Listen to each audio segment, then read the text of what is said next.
Drive over the limit and you're under arrest. Night after night, law enforcement officers take people into custody for driving while impaired, but it doesn't end here. He said, "I've had too much to drink. I should not be driving." Everyone gets their day in court, and it's here that WNCN Investigates found a shockingly inconsistent number of DWI cases being thrown out.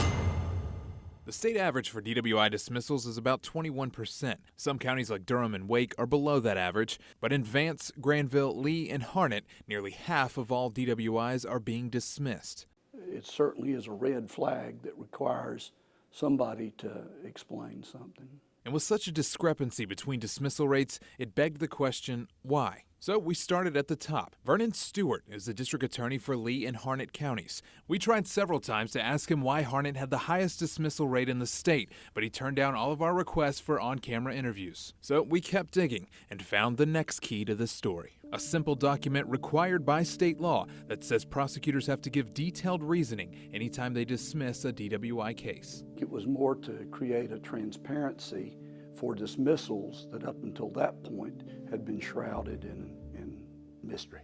The Administrative Office of the Courts is responsible for these forms, and Judge John Smith is the director. They should be more easily available. I mean, we don't contest that. And we asked the AOC for all the documents for Harnett County, but it turns out their databases are so old, this is from the 1980s, that they never kept track of them. They're buried in each individual case file. Lawmakers passed a bill for these documents to be part of a new integrated data system so that the AOC and the public could keep tabs on things like high dismissal rates. That was 8 years ago. So why hasn't it been done? Our budgets have been continually cut instead of increased. So it all comes down to funding? It comes down to paying for the rewrite of that database. A task Judge Smith says would cost close to $25 million. To date, they hadn't really done anything to provide that transparency. It's a problem highlighted in a 2013 audit that calls out the AOC for lack of transparency, and State Auditor Beth Wood says it's been long enough. You would think for something this important, statutorily mandated, and over 8 years now, they get $29 million a year. They haven't been able to come up with $25 million to provide the transparency to the citizens of North Carolina. I just have to step back and say, are they really trying? So with no other choice, we hit the file room in Harnett County and went through every single closed DWI case from 2012 and 2013 to try and find our answer why. As it is now, it requires some labor, as you probably know from having done the research, to get that information, and it's harder to get, but it's not impossible to get. More than 550 files later, we were left with a myriad of excuses and a lot more questions.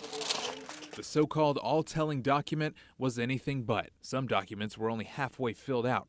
Others gave no detailed explanation. Is that the way these forms are supposed to fill out? Is that the time? No. The statute clearly says that there should be a more detailed statement. Of the cases dismissed, about 18% were thrown out because officers were not showing up in court. Another 23% had no probable cause.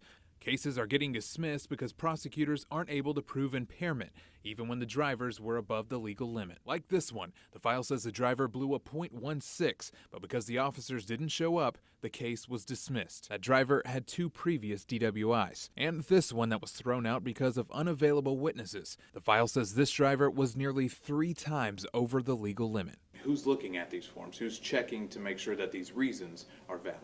Well, I assume the elected DA who manages his staff. But is there any checks and balances? Do you mean is the AOC going out and looking? No, we do not. I believe it is their responsibility to look at these dismissal rates and look into why some are not a little higher, but a lot higher than the state's average. We have a situation in a county that has the highest dismissal rate in the state, a DA who doesn't want to talk about it even though he is an elected official, and numbers that aren't consistent with a statewide dismissal rate. Yeah. So when is it an opportunity for the AOC to step in? Well, that is a difficult question. It has to do with staffing and available resources. Judge Smith believes a system upgrade is coming soon, but says it's in the hands of lawmakers. It seems to me that they ought to be able to find the funds to help us. Until then, he says while the problem may have many players, the answer should be in one place. It's the elected DAs who are ultimately responsible.